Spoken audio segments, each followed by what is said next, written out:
இது 2023 கேட்ட question. Molar conductance of an electrolyte increases with dilution according to the equation. So இந்த equation என்ன அப்படின்னு உங்களுக்கு தெரியும். என்ன equation அப்படின்னா இது வந்து Debye-Huckel-Onsager equation. அங்கே வந்து பீன் பார்த்தோம், இங்கே ஏன் பார்த்தோம், எல்லாமே ஒன்று தான். இது வந்து ஒன்றும் இல்லை, கான்ஸ்டன்ட் தான் சொல்லுது. அதை ஞாபகம் வச்சுக்கோங்க. Which of the following statements are true?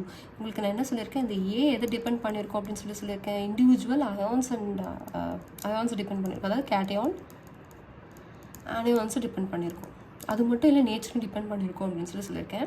இதில் இந்த ஈக்குவேஷன் ரிலேட்டடாக 4 ஸ்டேட்மெண்ட் கொடுத்துருக்காங்க. கொஷின்ஸ் ஆப்ஷன்ஸை பார்ப்போம். This equation applies to both strong and weak electrolytes. Value of a constant A depends upon the nature of the solvent. Value of constant A is same for இது வந்து option B correct உங்களுக்கு. ஏன் அப்படின்னா நான் சொல்லியிருக்கேன் இல்லையா, depends upon the nature of the solvent. சரிங்களா, அதை ஞாபகம் வச்சுக்கோங்க. ஸோ அப்போ B correct. Value of constant A is same for both BaCl2 and MgSO4. Value of constant A same for both BaCl2 and MgOH twice.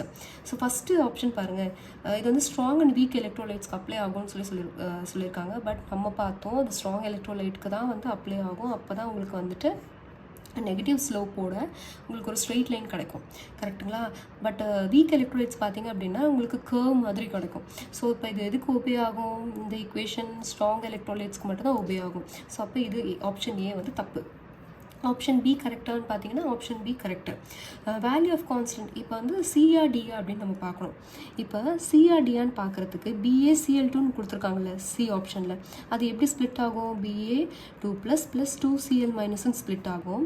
MgSO4 எடுத்துக்கோங்களேன், எப்படி split ஆகும்? Mg2+ SO4 2- ன்னு split ஆகும்.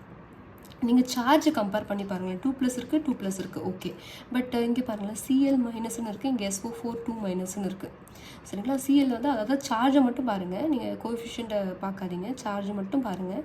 டோட்டல் சார்ஜ் 2 தானே இருக்குது அப்படின்னு யோசிக்கக்கூடாது. இங்கே சார்ஜை மட்டும் பாருங்கள், இல்லை -1 இருக்குது, இல்லை -2 இருக்குது. பட் அடுத்து அதே வந்து டியில் பாருங்களேன், BaCl2 எப்படி ஸ்ப்ளிட் ஆகும்? மேலே இருக்க மாதிரி தான் ஸ்ப்ளிட் ஆகும். நான் MgOH twice எழுதுகிறேன் பாருங்கள். ஸோ எப்படி ஸ்ப்ளிட் ஆகும்? Mg2+ 2OH-. ஸோ BaCl2 இங்கே எழுதுகிறேன் கம்பேரிசனுக்கு, Ba+2 + 2Cl-. ஸோ சார்ஜ் பாருங்கள், 2+2 + -1 ஸோ மேட்ச் ஆகுது பாருங்கள். ஸோ அதனால தான் வேல்யூ ஆஃப் ஏ வந்து ரெண்டுத்துக்கும் எப்படி இருக்கும்? சேமாக இருக்கும். ஏன்னா சார்ஜ் வந்து சேமாக இருக்குது. சரிங்களா? அதனால் வேல்யூ வந்து இந்த ரெண்டுத்துக்குமே வந்து எப்படி இருக்கும்? சேமாக இருக்கும் அப்படின்னு சொல்கிறோம். சரிங்களா? ஸோ பி அண்ட் டி தான் வந்து கரெக்ட் ஆன்சர் இதுக்கு. சரிங்களா? ஸோ